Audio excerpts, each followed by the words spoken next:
Aloha, galera! Mais um MusaCast, o primeiro podcast de surf da Bahia. Hoje nós temos a honra de receber aqui um dos fotógrafos renomados de esporte de ação, Roberto Rego.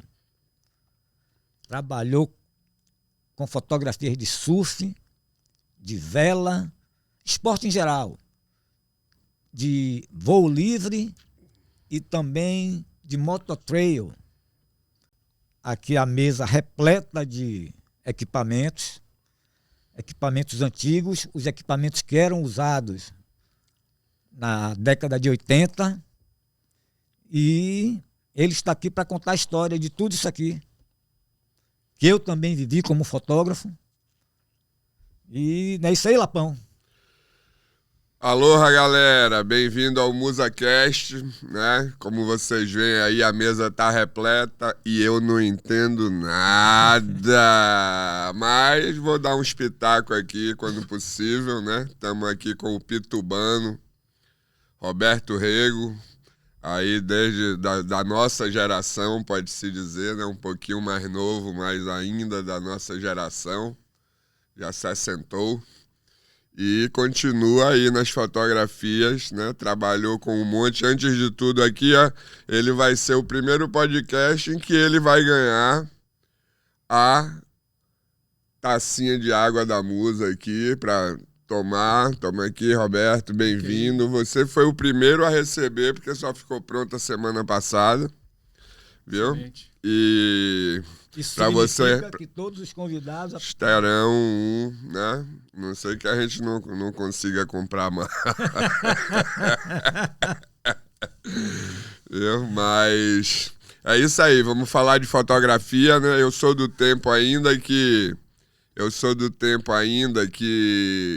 infelizmente nós não temos tanta foto, porque no meu tempo o neguinho tinha que fazer o slide, né? Que eu me lembro muito no tempo do Gordinho.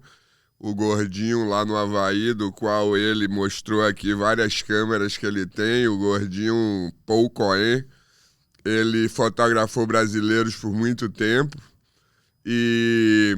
mas a dificuldade que a gente tinha é que quando a gente ia procurar uma foto para ver se ele entregava uma caixa de papelão com 300 slides, 1000 slides dentro e dizia, acha aí, se você achar... eu lhe vendo, mas eu não sei qual é não, então a dificuldade era grande pra gente ter uma foto, né? Eu tive 5 ou 6 fotos muito boas minhas, que eu acabei perdendo, deixando no Havaí, ou perdendo numa viagem. Eu tinha uma foto linda da Musa aqui entubando, ali em frente à Pedra da Musa. Braulio guardou por mais de 30 anos na parede da casa dele, me deu pra eu levar pro Havaí, e lá eu perdi. Então, todas as minhas melhores fotos, praticamente, eu perdi ou estragaram, né? Tinha aquele negócio. E é uma pena, porque imagine se a gente pudesse ter tido fotos como o pessoal a câmera tem digital hoje. Das nossas... A gente só tinha aquela Super 8, né? Sim. Que a gente... filmava, a Super 8 tinha que ter um lugar para você botar para passar, né, na parede ou em algum lugar. Nessa época, a dificuldade é que ninguém tinha teleobjetiva. Também não tinha teleobjetiva, exatamente. A gente, né, o pessoal lá de fora já tinha. Mas seja bem-vindo, Roberto Rego, diga aí, se apresente, diga aí o que é que você fez, o que é que as revistas todas que você escreveu... E ó os slidezinhos aqui, ó. Olha ele aqui com os slides, né? E vamos falar dos grandes fotógrafos que a gente teve aí né? Eu me lembro muito do Ricardo Bravo e do irmão do Missaire, o Fred Coester, foram os primeiros a vir aqui para Bahia fotografar para a revista Brasil Surf na época. E a primeira... Eles ficaram até na Musa, não foi? Ficaram com a gente, ficaram com a gente, junto com o Flávio também, né? Que era da Brasil.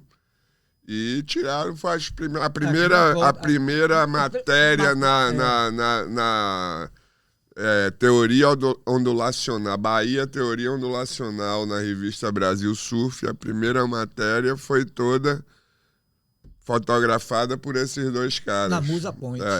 Ricardo Ô, Ricardo Bravo, não. Fred Costa. Fred Costa, gordinho, né? Que era da Brasil Surf, Fedoca, depois foram para Visual. Então se apresente e comece a contar aí a história. Bom, perfeito. Bom, primeiramente queria agradecer pelo convite, né? A Lapo, a Clay, né? E, poxa, muito interessante, né? Pelo convite de vir aqui, né? Ao MusaCast. Obrigado também pela caneca, muito bonita, né? E a ideia é conversarmos um pouco sobre fotografia de esporte, mais notadamente surf, né? Dos anos 80, 90, conversar um pouco sobre os equipamentos que utilizávamos na época, as dificuldades, né? E falar um pouquinho aí da nossa história como um fotógrafo que atuou fortemente em surf mais nessa época. Então é isso. O que eu poderia começar falando aqui, né? Eu acho que quase todo mundo que um dia se tornou fotógrafo já gostava de fotografia há bastante tempo, né? E comigo não foi diferente. Então, desde a adolescência que eu fotografava, né? Com câmeras simples, né? E a minha primeira câmera, que ainda não era uma câmera profissional, mas já era uma câmera que usava filme 35mm, foi uma câmera chamada ISO Rapid. É uma câmera muito desconhecida, mas eu troquei com um colega de escola na época por uns livros, né, de desenho técnico da escola. Você lembra a idade que você tinha com a sua primeira câmera? Tinha essa câmera, 17 anos, 16 para 17 anos. E ela não usava exatamente esse cartucho, que se tornou muito comum, mas já era filme com... Uma bobina. Isso. Era uma bobina, mas de papel. E era formato 24x36, mas não era exatamente essa latinha. 6x6. Né? Não, era 24x36, mas não era exatamente essa latinha. Essa foi a primeira câmera que eu tive, e que já me dava uma condição um pouco melhor de ter imagens com uma qualidade um pouco melhor. Em seguida, e aí eu comecei a trabalhar cedo, né? Com 18 anos eu já trabalhava, e aí comecei a comprar equipamentos profissionais. Profissionais, mas de entrada, né? As minhas câmeras, a primeira câmera que eu comprei foi uma Pentax, né? Aquele modelo Spotmatic, que a lente era de rosca, não era de baioneta. E tinha alguma coisa, tinha lente normal e mais alguma outra lente. Em seguida eu comprei uma outra igual, um outro corpo igual. E logo em seguida eu comprei uma Pentax ME Super. Aí comecei a perceber a qualidade maior em fotografia, mas fiquei pouco tempo. Já com os filmes 35mm como esse aqui. Tanto a Spotmatic, as Pentax Spotmatic, como a Pentax ME Super, já utilizava esse formato de filme. E nessa época eu ainda fotografava com filmes negativos, né? Bom, pouco tempo depois aí eu parti, né, para as câmeras Nikon, né? E assim, 40 anos depois ou mais, eu continuo com as câmeras Nikon. Aliás, Clay também é fiel a Nikon, né? Continua com Nikon até hoje. Com Nikon.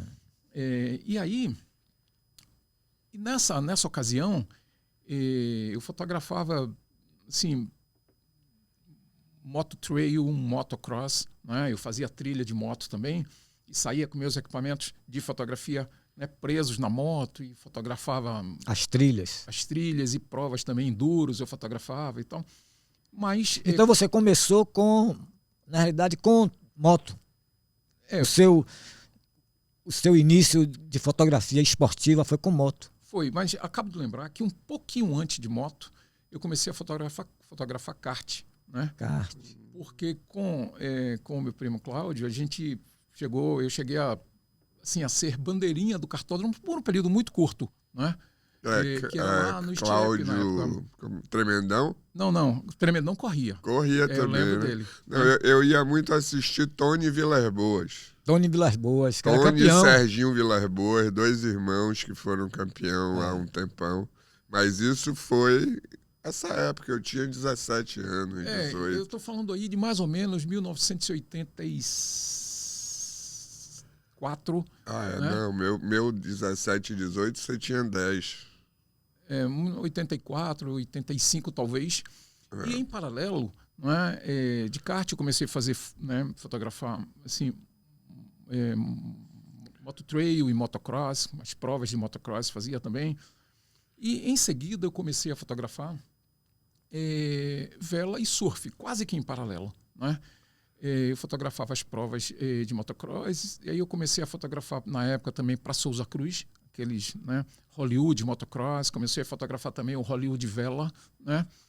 E comecei a fotografar surf. E, sim, me identifiquei logo com esses dois esportes, né? Esses dois esportes aquáticos, né? Ou seja, surf e vela.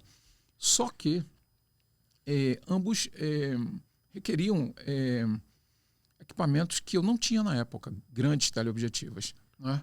Especialmente para surf, né? E aí, para vela também é importante. É. Não é fundamental, não é a principal, mas é importante. Exato. Então, a minha primeira teleobjetiva maior, depois, assim, de lentes mais simples, porque a primeira mesmo foi a 80-200, essa 80-200 da época, né, que é um F4, para quem é fotógrafo sabe o que eu estou falando, né? Essa lente é espetacular.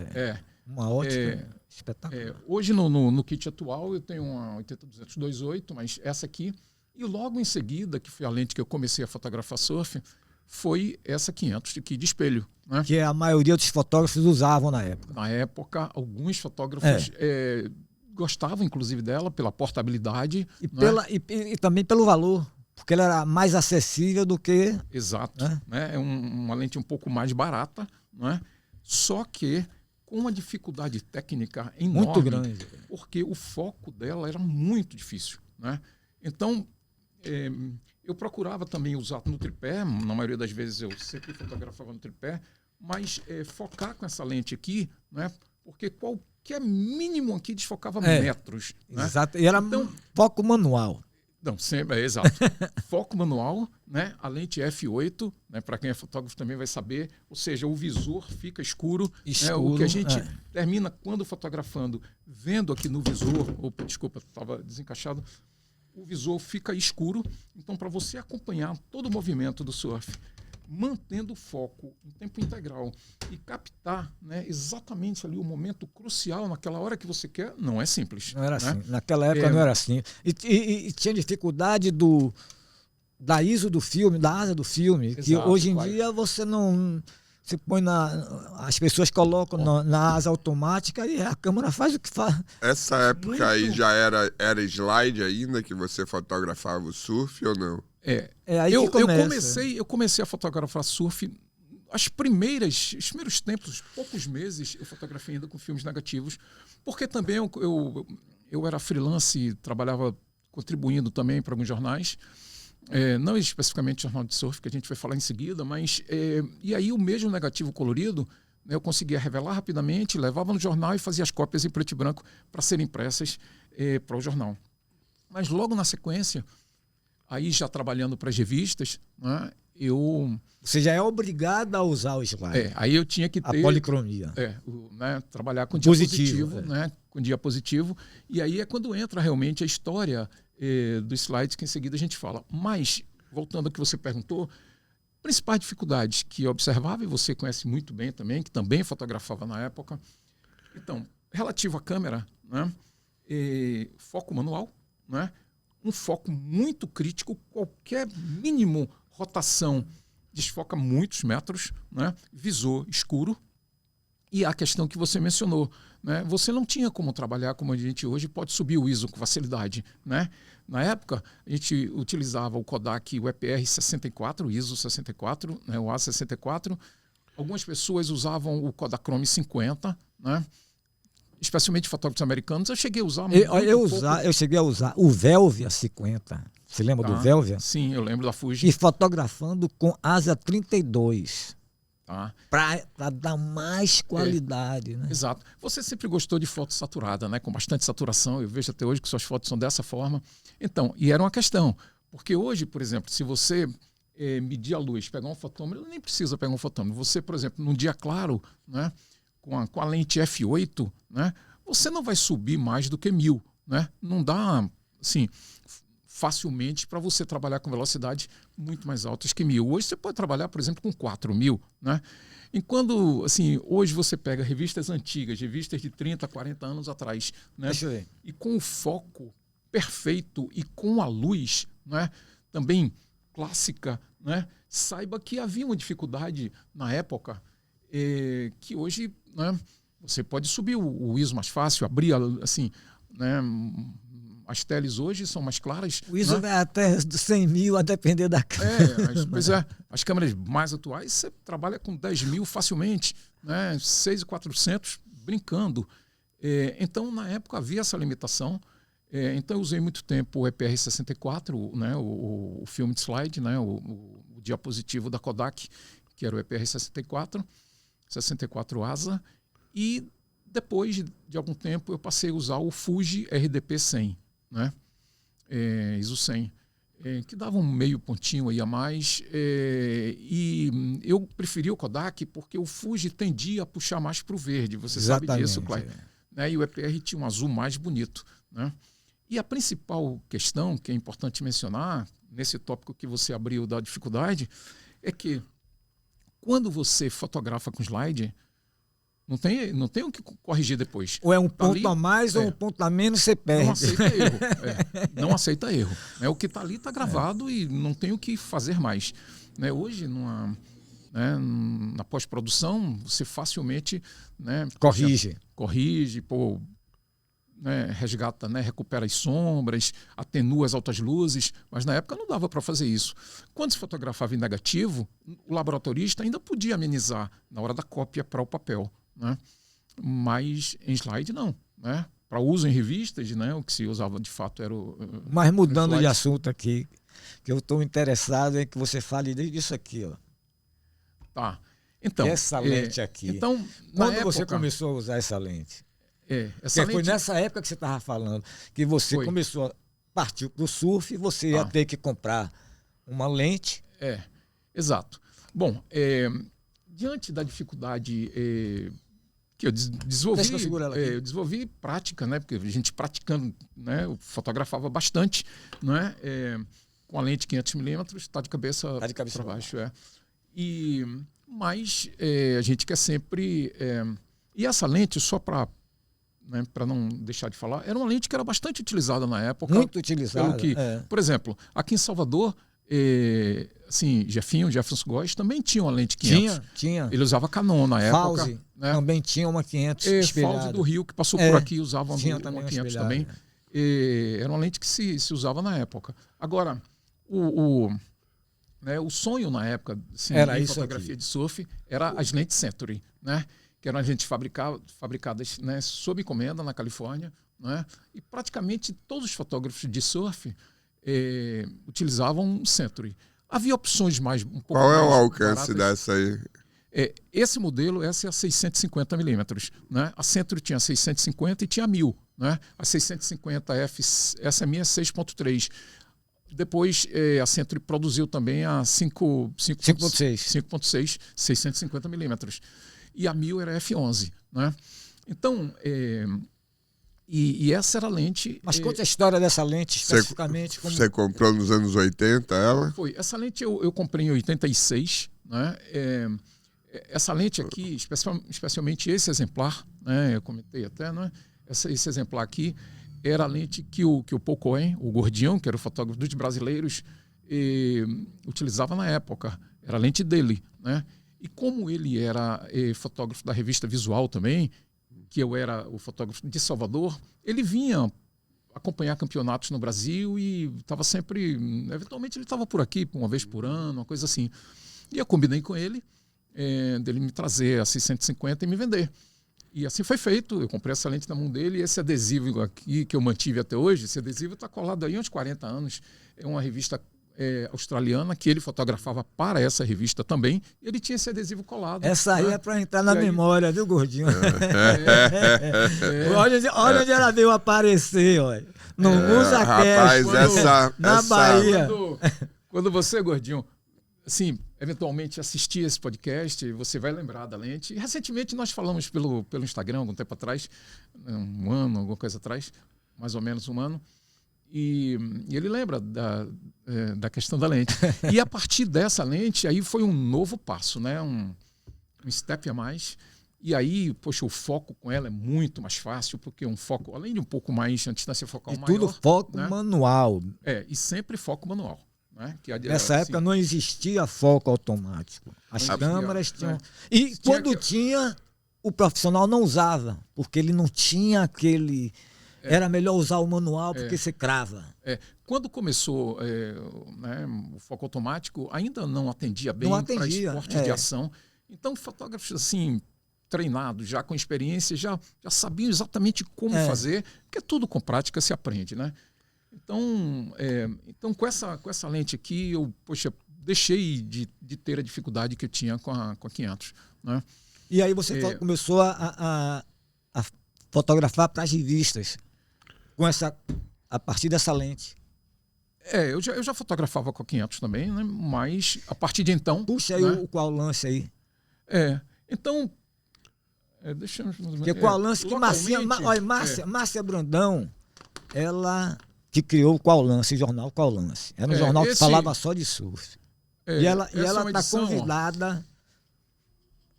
E Marcinha está convidada para o próximo podcast. Viu, Marcinha? Perfeito. Essa, por exemplo, é uma edição que tem uma sequência que eu fiz de Jojó, em Olivença. Né? Esse foi o primeiro formato do Qual Lance? Esse foi o segundo. Esse foi depois dos pequenininhos? Pega o primeiro formato do Qual Lance aí, que esse foi o segundo formato. Eu coloquei os dois formatos. O outro foi depois. Não. Aí eu acho que terminou ficando ali. Mas... inicialmente, Márcia fazia ele mais preto e branco, né? Depois ela foi melhorando, ela sempre muito esforçada. E foi um veículo também bem importante. E na época, o que acontecia? Né? Na época,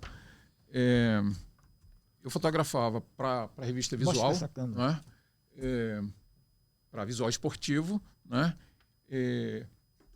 E para Visual Surf Magazine, que eram ambas revistas do Rio de Janeiro. Né? Essa revista...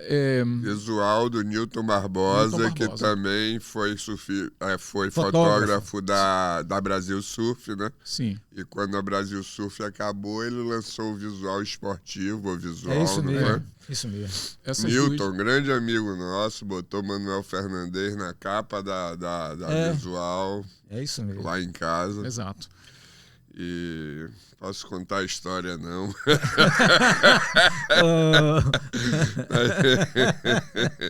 Mas foi boa.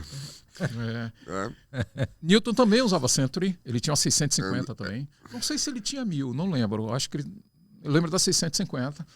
Bom, e nessa época, né, já assim, fazendo essas revistas e tal, e aí surgiu, né, o convite de Silvio, né? Silvio Cruz, Silvio Lira. Silvio Lira. Cabelo enroladinho, não era? Não era? Ele era um profissional de artes plásticas. Exatamente. Né? Ou seja, fazia parte de design gráfico da revista, toda a parte de diagramação, arte final. E Clay tinha participado dessa revista. Eu fiz o número 1. Né, o número 1. O número 1. Eu não sei se nós deixamos aqui o número 1.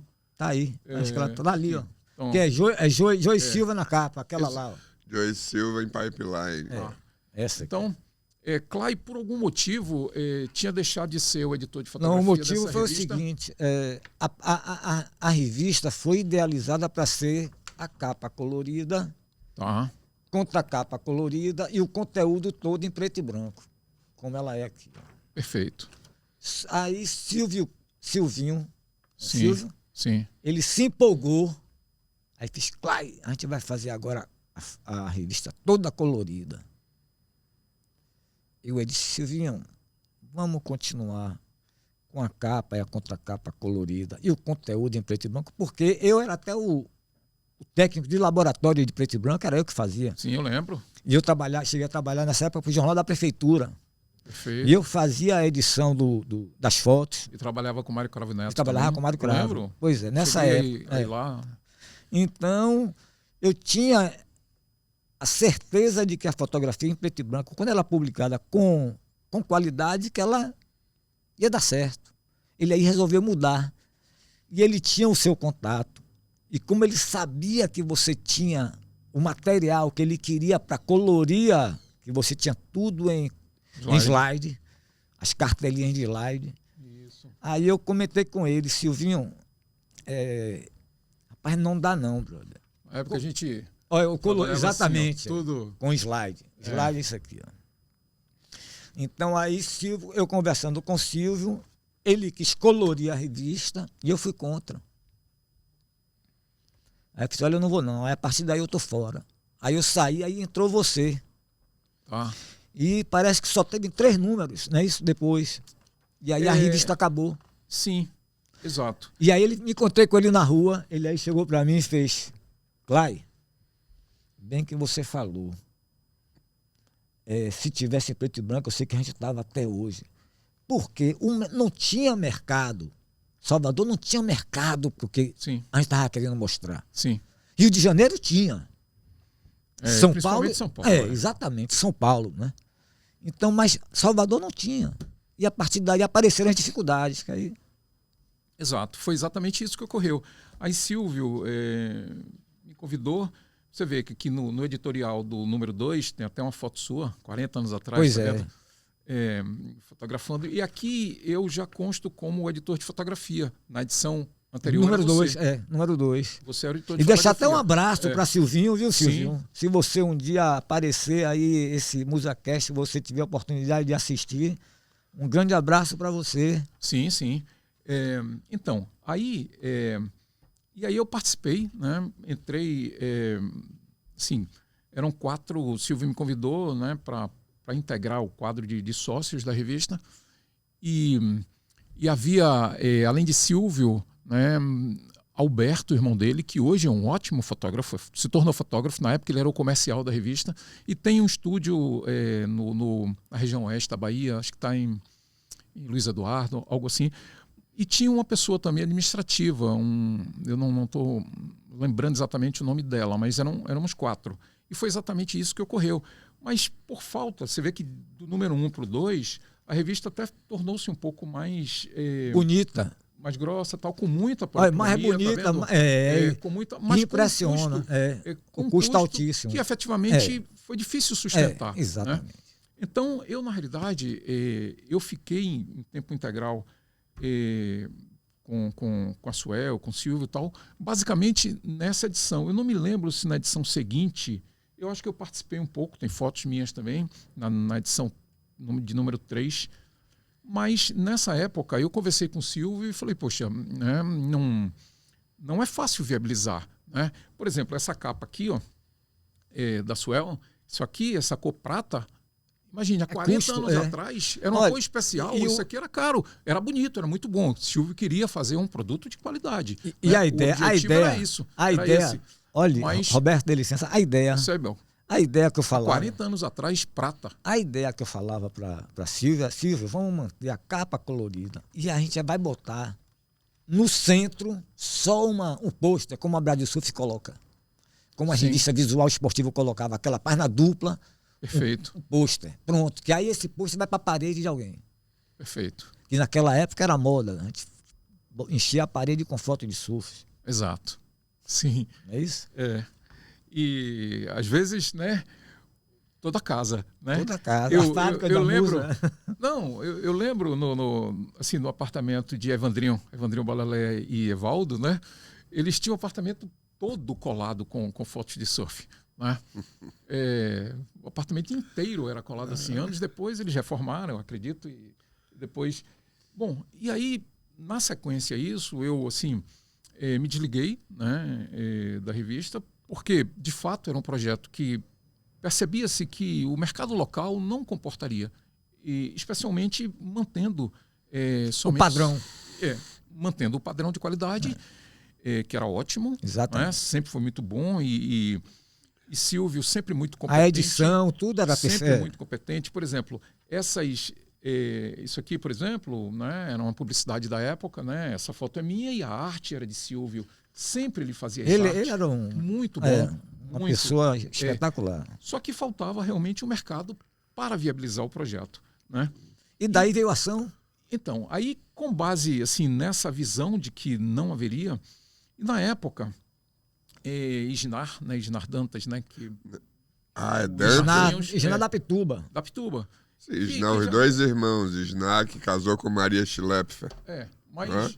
Mas ele Tá em Miami hoje em dia, não é morando isso? em Miami, É um grande amigo meu, conheci muito. Andava Eu ia na combinando. casa dele ali, a gente ia para as Andava festas. combinando o Paulinho Guimarães. Ele andava mais com o Deraldinho.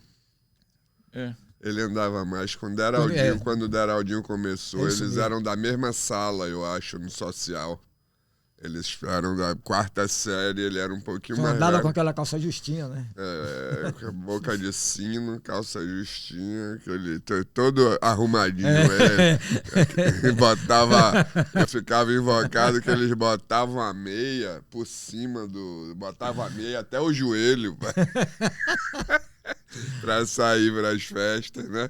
Mas surfava muito, né? O Sná, pra mim, era um dos melhores surfistas da Pituba na época. Do iniciozinho do surf, eu me lembro muito dos roles que ele dava, né? Ou já tentando puxar catback, essas coisas assim, né? Sempre de sunga. Era, só andava, surfava só de sunga. surfava de sunga. Ele e Babau também até hoje. Mas fale aí do... Aí eu não sabia que ele tinha tido essa revista. Exato. Então, na época... Ação. Só uma. É a primeira, né? Então, na época, eu conversava muito com o Sná e ele tinha uma loja uma revenda de motos da Agrale, né? E aí, conversando com ele, eu inclusive comprei uma moto Agrale na revenda dele nessa época. E aí ele se mostrou desejoso de investir, né, nesse segmento editorial, né? Eu falei para ele, olha, a parte técnica editorial, assim, eu garanto, fique tranquilo. Assim, o capital necessário, né, e a ação comercial ficam sob sua responsabilidade, né, e uma equipe que montarmos e tal. E ele assim concordou, fez o investimento, né, o investimento foi todo dele, né, e fizemos essa revista que era padrão do que havia de melhor na época, né, de melhor.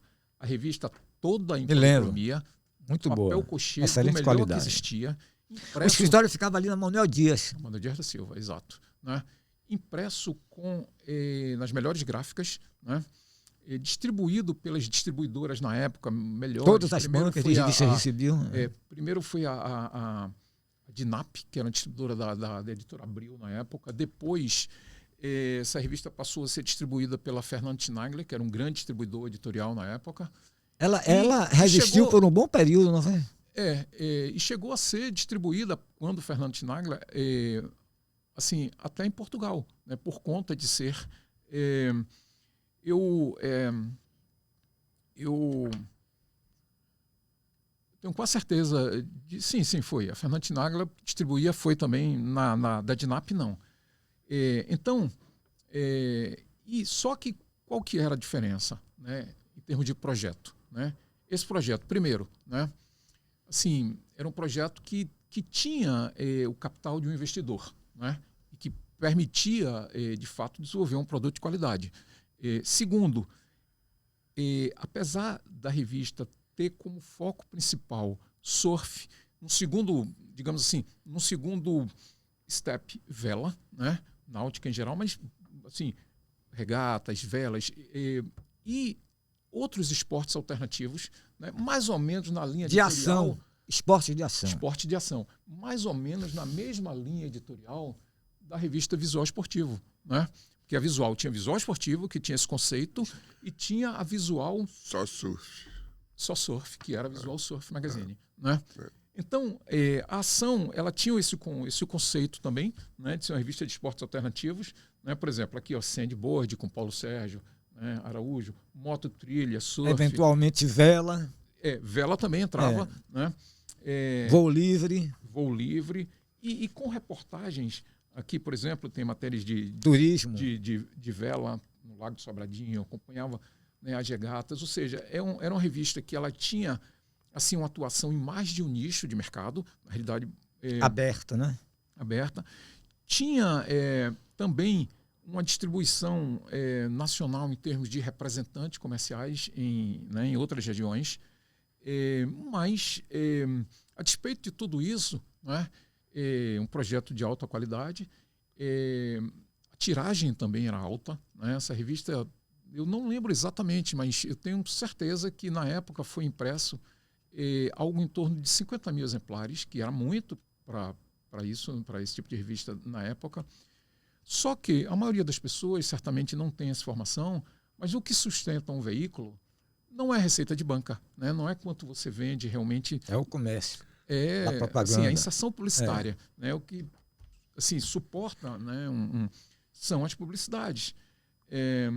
E que era difícil.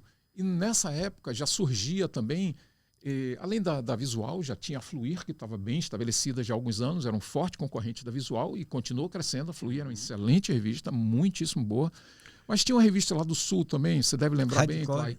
E você lá, a Inside. A Inside. Né, que era de Florianópolis. Né? E foram surgindo também outros veículos. Né? Então, por conta disso, a vida útil, digamos assim, a vida, não útil, mas a vida dessa revista, da Ação também não foi tão longa. Foram 3 edições, né, de qualidade, mas não...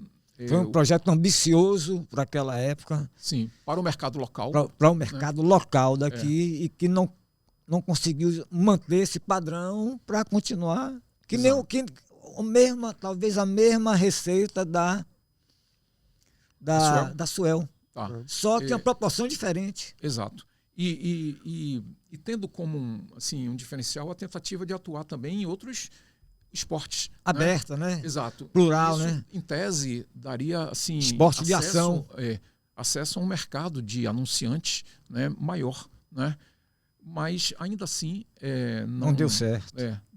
O mercado de Salvador naquela época era muito fraco, principalmente de fotografia, porque fotografia era um custo caríssimo.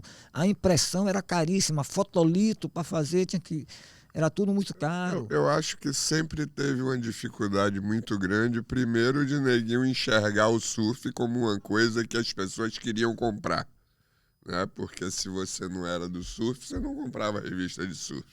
Sim. Né? E a dificuldade de conseguir esses patrocinadores que eram onde que eles tinham que patrocinar para um público X, né? Sim. E a revista Brasil Surf mesmo acabou com 3 anos porque não conseguia que ninguém pagasse ela. Sim. Entendeu? Eles tinham uma dificuldade tão grande de vender e de depois receber o que vendeu. Sim. Entendeu? Que neguinho parou. O principal mercado de anunciantes, né, assim, até fácil supor, né, entender isso, é São Paulo. Né? Então, São Paulo, a Visual disputava o mercado com a Fluir, que se tornou mais forte. Né? Depois Hardcore, né? E antes da Hardcore entrou a revista Trip. Eu me lembro. O Paulo Lima havia participado da Visual. Não tenho certeza disso, mas eu acho que ele era o comercial na região de São Paulo, não tenho absoluta certeza. Mas ele fundou, certamente com algum sócio, não lembro bem, mas ele fundou a Trip, que é uma revista de... Já com um conceito diferente também, que abrangendo uma diversa... Né? Abrangendo saúde, abrangendo... Né? Tudo. Isso. Já para pegar o mercado, né? Isso. Muito inteligente. Muito, muito. Então, era um mercado muito disputado e, assim, muito difícil manter, né? Então, basicamente, essas revistas, elas, assim... deixaram a história registrada aqui, mas não foi possível perpetuá-las, né, por conta de não ter a viabilidade financeira. Rapaz, eu sinto uma falta enorme de revistas, sabia? De revistas. Revista de surf. Depois que a Surf e a Surfa saíram, eu acho que ficou um buraco assim, realmente. Que eu tinha um costume mesmo, eu gostava de ler, né? Até as coisas aqui da Bahia mesmo, faz uma falta muito grande, né? Você foi Bonga que voltou aí com a revista, como é o nome dele? Do jornal dele agora?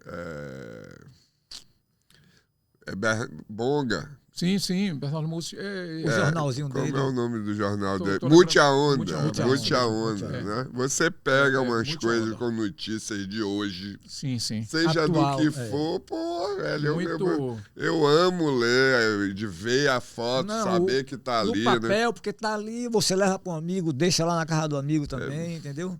Não é aquela coisa que tá no seu celular. Exato. Né? Exato. E muito esforçado, muito dedicado também, né? O Bonga e ele tem uma sócia, né? Uma pessoa que trabalha com ele, não estou recordando o nome dela agora. Tiziana? Acho que é esse o nome. A mulher Estão dele, a casados, esposa dele. Dele. São dois fazem feras, trabalho. né? Mas você vê a dificuldade porque eles deram uma parada, não foi? Porque o mercado, ele... Correr atrás de patrocínios Todo e de mês, tal, né? todo mês, não é uma coisa Todo aqui, mês. né? O cara fecha com você até 6 meses Pois ou um é. ano, Fazer um né? contrato Mas de um você ano de não divulgação. sabe o que vai acontecer ali do... E mesmo assim, aí às vezes a pessoa fecha até um contrato por um ano, mas o custo de produção sobe durante o ano e o cara começa a ter prejuízo, entendeu? Sim. Acontece isso. E essa questão do custo, Clay, que a gente conversou um pouco também, sempre, assim, foi uma preocupação grande também dos fotógrafos, né? Hoje você, com o cartão de memória, faz Sim, isso é milhares de importante fotos. falar, Né? Milhares de fotos. Na época, a gente trabalhava com um cartucho desse aqui, que originalmente ele Ia se tinha transformar. mas originalmente esse cartucho aqui, ele tinha até, por exemplo, esse aqui, ó, 36 exposições, né? 36 quadros para fotografar. Como a gente, né, rebobinava os filmes, a gente conseguia botar um pouco mais, 40 fotos e tal. Mas, de qualquer forma, você tinha no máximo, assim, 36 ou 40 nesse exemplo, assim, para fotografar. 36 fotos, caríssimo. Cada tubinho desse ia custar 50, 100 reais e a revelação o dobro. Isso. E se você errasse, uma foto era prejuízo. Exato. Você tinha que ser matemático. Então, claro que a gente usava assim, né, os motor drives, né, para os disparos em sequência, mas muito bem selecionado. Não dava para você metralhar porque o filme acabava rápido. Né? Ela já metralhava nesse tempo aí, já, isso né? aqui, exato. Isso aqui era um componente, né? Exatamente para isso. O motor drive, que é esse componente aqui, acho que até hoje, mas na época era uma coisa mais, né? Mas sim, já fazia. Essa peça é para isso. Tem gente que usa hoje, mas não para motordrive, usa para bateria. Com uma bateria adicional. É uma bateria que ele conecta ali, tem uma bateria de... Que é o que eu faço também, né, no equipamento digital, né, nas câmeras atuais. Agora, e aí, Clay, o que a gente fazia para ter filme mais barato um pouco? A gente aí comprava um rolo de filme. 20 metros, eu acho que... Era 20 metros. Não, são 1000 fotos. 1000 fotos. 1000 fotos. 1000 fotos. Era isso. Um rolo de 1000 fotos. Colocava então aqui, o rolo. Explica a gente colocava aqui, né, aqui, assim, está carregado, aqui um rebobinador. Todo profissional, né, tinha esse aparelho. Porque aqui a gente comprava os filmes em lata, né? Um carretel enorme, né? E então colocava aqui tem um carretel, a gente vai abrir, né? Obviamente que esse filme é muito antigo, ele velaria, ou vai, assim, já está velado, mas só para mostrar. Puxa aí, Cláudio, o carretel. Pronto. Aqui, ó. Isso aqui é uma bobina sem fim. São 1000 fotos que dá aqui.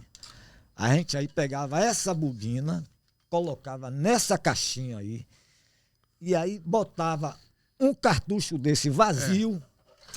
Lógico, pega né? Cartucho desse aí, numa câmera escura, a gente abria, colocava, tirava o filme da lata, né? Ele vem numa lata lacrada, tal. Ele vem numa sala escura. Numa sala Pegava escura. esse filme, colocava aqui lá dentro. Põe aí, isso numa sala escura, totalmente escura, zero de luz. Isso. E aí a gente rebobinava todo o... Quantos cartuchos nós queríamos rebobinar nessa ocasião? Você vai para um evento, você precisa de 5 cartuchos, você vai e rebobina 5 cartuchos. Você sabe que você numa tem câmera escura 150 a 200 fotos. Sim. A dificuldade para se fazer uma foto assim, o custo era levemente atenuado, mas ainda assim continuava sendo alto. Né? A Casa Cartucho tinha as revelações, obviamente, né? As revelações que eu falo, porque é importante mencionar, a revelação é revelar assim, o filme, né? Porque assim, pessoas que não são do ramo de fotografia, quando pensam ou ouvem falar revelação, pensam que é o papel. Não, né? Ali é a cópia, revelar é o o segundo filme, momento. revela o filme, revela o slide. É. Aqui revelou o slide, ali é um negativo, diferente, aqui é um positivo. Isso. E aí, tendo isso aí, na época, né? Aí o que é que a gente fazia, hein, Clay? Na mesa de luz, e olhar com a lupa, né? E aí selecionar ver os detalhes de cada negativo, cada fotograma que tem aqui, para ver e escolher a imagem que ia ser impressa. Que trabalho, hein, pai? E depois virava, né? Montava assim, no slide. Então, por exemplo, aí nós sempre identificávamos aqui o assunto. Então, quando foi efetivamente publicado aqui, por exemplo, tem a citação do veículo que ela foi publicado. Eu tinha também, ó, essa aqui, por exemplo, Caio, foi com a Nikon 5, ó, tá vendo? Ó? A Nikon aqui, ó. Aqui na moldura, a anotação atrás, tá vendo? Que foi com a Nikon 5, com a foto assim, subaquática. A Nikon então, aqui, ó. Exato, é exatamente igual a essa. Nikon, né? Eu vou falar, você falou da Nikon, deixa eu falar essa Nikon aqui. Posso falar uma coisa aqui dessa Nikon? Claro. Que essa aqui vai para Ianzinho, Antônio Martins, um dos maiores feras do surf brasileiro, mundial. O cara, na década de 70, 80, o cara era insano, um drop insano, um backside insano. E aí eu tava no Havaí, a história dessa Nikon, ela tá aqui, vou contar. Eu tava no Havaí na Carra de Lapo, isso era quase meio-dia. Todo mundo já tinha tomado uma cervejinha, menos eu, que eu não bebia, e Ianzinho já... Chumbado. Aí Ianzinho olhava pra mim, qual é, baiano? É você que gosta de nadar, vamos nadar ali, vamos botar vamos fazer uma aposta, aí eu e você. Eu digo, qual é, Ianzinho? E ele bêbado, o cara me chateando, eu olhava pra lá, pulava, olhava pra mim, é com você e ele, velho. Aí... Querer uma nadada por trás de Tritable. De Tritable, da Shark Cove até o Aimea, né? Até o Aimea. Aí, nessa, ele instigando, e eu não queria, né, velho? Eu não queria. Qual é, baiana? Você tá se afrouxando. Rapaz, não quero não. Eu digo, bora apostar $500. Eu digo, o que tá maluco, rapaz? Você não diz que nada, né? Logo antes, Clay tava fazendo as travessias aqui pra Mar Grande. Fiz 2 travessias de Mar Grande de Salvador. E lá olhava, e lá falava pra ele, rapaz, não vá não, rapaz, porque o cara... Mas ele tava doidão, velho. Assim, um doido, não, qual é, bora? Eu não queria, né? Ele aí chegou e pegou a Nikonos, botou assim na mesa. Você lembra, Ianzinho? Botou assim na mesa e fez. Aí, baiano, é a minha Nikonos contra a sua 10.6. O que é que você acha? Vai ou não vai? Aí eu olhei pra Nikonos assim, eu digo, agora eu vou. Vambora. Aí Lapo comentou com os salva-vidas do que estava acontecendo, porque a gente estava falando de português. Aí os salva-vidas disseram, rapaz, os caras não podem não, o mar tá meio ressaqueado, rapaz, não dá pra entrar não sei. Aí lá falou pra gente, olha, não pode não, a gente vai, Ianzinho, não, a gente vai. Aí os salva-vidas falaram, Tokunaga, aí aquela galera falou. Ted Tokunaga, Michael Tokunaga. Aí eles falaram assim, olha, eu não vi nada, eu não tô aqui. Aí pegou eu e Ianzinho, entramos no carro de Ianzinho, descemos para Pupuquea, chegou lá na praia, Ianzinho, e aí, baiano? Não, antes de ir, Ianzinho fez, como é, baiano, vamos? Eu disse, vambora. Eu aí fui no meu quarto, peguei um óculos de natação e botei minha sunga. Aí cheguei na sala de óculos de sunga, Ianzinho olhou assim para mim, me viu de óculos, qual é, baiano tá de óculos? Não pode não. Tem que ser sem óculos. Qual é, Ianzinho? Eu vou nadar sem óculos, não. Ele aí fez, eu sei sem óculos. Peraí que eu tenho um pra você. Aí fui lá e peguei outro, dei pra ele. Aí descemos, né, ali pro Puquea. Chega lá embaixo, ele fala, vamos sair aonde? Eu digo, onde você quiser, Ianzinho. Ele aí, vamos sair em Tritable. Vamos sair. Ele que mudou assim 2, 3 vezes. E aí decidimos sair ali de Tritable. E tem uma gargantazinha de pedra ali. E o mar estava ressaqueado. Aí Ianzinho chegou, parou o nariz assim, comecei fazendo alongamento. Ele, vambora. Eu, vai, Ianzinho, então vambora. Ele fez, e como é que vai fazer a largada? Eu disse, pode sair. Ele, bêbado, pô, pode sair. Ele aí saiu, né? E tinha uma gargantazinha, assim, de pedra. Aí na hora que eu fui passando pela garganta, eu fui passando ele logo, eu digo, vou passar ele logo nessa largada aqui. Aham. Aí quando eu fui jogar, ele aí jogou, me fechou para eu não sair. Foi me jogando assim para cima da pedra, e foi ele indo para cima da pedra, veio uma onda, pegou eu e ele, jogou os dois em cima da pedra. Só que na hora que ela me jogou na pedra, eu em vez de me agarrar na pedra, eu acompanhei a onda, o fluxo d'água. Fui acompanhando e desci, caí no buraco, mergulhei e saí lá na frente. E ele tentou se agarrar na pedra. Eu não sabia, não. Eu saí lá na frente, fui nadando. Aí eu tô dropando, tô virando para o Aimea. Aí eu tô vendo um cara correndo pelas pedras. Ele subiu, quando ele viu que ele ia perder nadando, velho, ele subiu nas pedras de Tritable e saiu correndo por cima da pedra para ver se chegava no gramado dali do Aimea.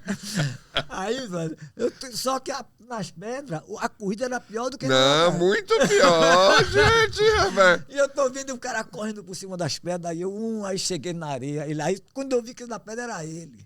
Quando ele chegou junto de mim, ele tava todo ralado, velho. Aí chegamos lá de volta, na casa de Lapo, né? E aí, como é que foi lá pro cara? Como é que foi? Quando o Ianzinho chegou, velho. Todo ralado, velho. Aí eu não queria a câmera, não, né? Ele fez, não, Baiano, eu perdi, Baiano. Essa câmera é sua, você é fotógrafo, é sua. Tá aqui, ó, Ianzinho. São 30 anos guardada. Com o maior carinho, com o maior respeito por você, brother. Eu tive a Nikon nos 3 e depois eu tive a Nikon nos 5. Acho que eu comentei contigo. A 3 você vendeu para César Batinga. Isso. A 3 para César e a 5 para Evaldo. Evaldo Balalé. Evaldo Balalé? É. E essa questão, por exemplo, do custo dos equipamentos na época, né, hoje continua sendo, mas hoje está um pouco mais fácil. Não se tira mais de jeito nenhum com esses rolos. Tira. Neguinho ainda vende o rolinho. Vende. Na época, assim, eu lembro que algumas pessoas, assim, digamos assim, do surf também gostavam de fotografia, né? Por exemplo, César Batinga, ele gostava, ele fotografava um pouco também, e era um bom fotógrafo. Gostava. É um bom fotógrafo. Ainda. Mas Jefferson, ele tinha, naquela ocasião, eu lembro que ele usava Canon, não sei se ainda usa Canon. Usa Canon. Ele tinha 500, tinha um outro set de lentes, fotografou também um tempo. Inclusive, é importante mencionar que na revistação, né, não posso deixar tanto o Jefinho quanto o César Batinga colaboradores. Tem fotos deles aqui na revista e suas também. Né? Então, mas no fundo era de fato um investimento muito alto. Por exemplo, naquela época, investimento esses equipamentos, como comentei, tudo aqui era o meu equipamento da época. Eu nunca me desfiz, né? Os 2 corpos, todas as lentes, né? Nenhuma dessas é autofocus, são, né, os equipamentos da época, mas era um investimento alto, né? E o mercado também de fotografia sempre foi, né, um mercado difícil. Algumas pessoas, assim, podem perguntar, poxa, Century, por que não a lente Nikon? Essa aqui é uma lente Nikon, as outras todas são também, né? Mas até as tele da época, as teleobjetivas grandes da Nikon, por exemplo, a 1000, a 500, a 1000 e tal, a 600, que é com uma distância focal bem comum, né? A 600, 604, por exemplo, que é uma lente caríssima, né? Na época, a 604 também não era autofocus, e mesmo sendo uma lente Nikon, bem mais cara que a Century, que era uma lente cara na época, mas a dificuldade era a mesma, ou seja, o foco manual para surf, o anel de foco, qualquer movimento que você fazia qualquer ajuste. rotação mínima, né, desfocava muitos metros, né? Então era bem mais difícil você manter o atleta em foco, manter o surfista em foco, do que com a Century. A Century realmente foi uma lente que a maioria dos fotógrafos de surf da época tinham Century, Roberto, porque foi uma lente que Roberto, ajudou muito. a gente vai ter que finalizar, não é isso, Lapão? Perfeito. A gente pode até fazer um outro, eventualmente, para a gente conversar sobre outras coisas, porque o tempo passou rápido. Não, você vê, passou rápido e a gente... Não, já passou quase uma hora ali, né? Mas eu tô vendo que ainda tem muita conversa aí pra gente esclarecer tanta coisa, né? Já mostramos aqui a lente que mais fotografou brasileiro no Havaí na década de 70, 80. Eu me lembro de Paul Cohen com essa lente para cima e para baixo, quase todos os picos que iam, ele atrás de onde tinha brasileiro, porque ele mandava fotos para visual esportivo, para Fluir, para as revistas também, né? Sim. Mandava fotos. Então, rapaz, eu vi assim, uns 10 anos, pelo menos, ele usando essa lente. Até vim parar em sua mão aí. Um grande... grande personagem. Uma grande parte da história aí da fotografia e dos brasileiros está aí. É isso mesmo. Falar de fotografia eu gosto, o Clay também muito. A gente gosta de... Não, vamos ver a repercussão, né? Porque todo mundo que gosta de foto, seja de qualquer tipo de foto, né? A gente tem um monte de amigos aí, né? Que tirou foto, tira foto. E hoje tem muito mais fotógrafos por causa da facilidade e do não prejuízo que você tem, né? Você tira sem foto hoje, e deleta toda. Hoje qualquer um é fotógrafo, é a realidade. Basta o cara ter uma máquina. E todo mundo tem uma máquina. O celular é uma máquina. É uma câmera de vídeo. O cara filma com câmera de vídeo, com celular. Tudo automático e tá lá, entendeu? Ele mesmo se corrige, né? Diga. Bota os efeitos, os filtros, tudo digital, né? Eu diria assim, né? Na realidade, sem assim, nenhum demérito aos profissionais de hoje, né?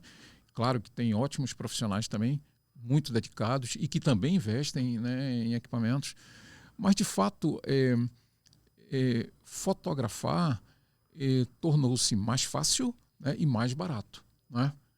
O fato é esse. Né? O foco hoje é muito mais fácil, porque ainda com dificuldade que existe, mas o foco automático hoje, especialmente as câmeras mais recentes, né, tem um foco que, poxa, crava e não perde. Né?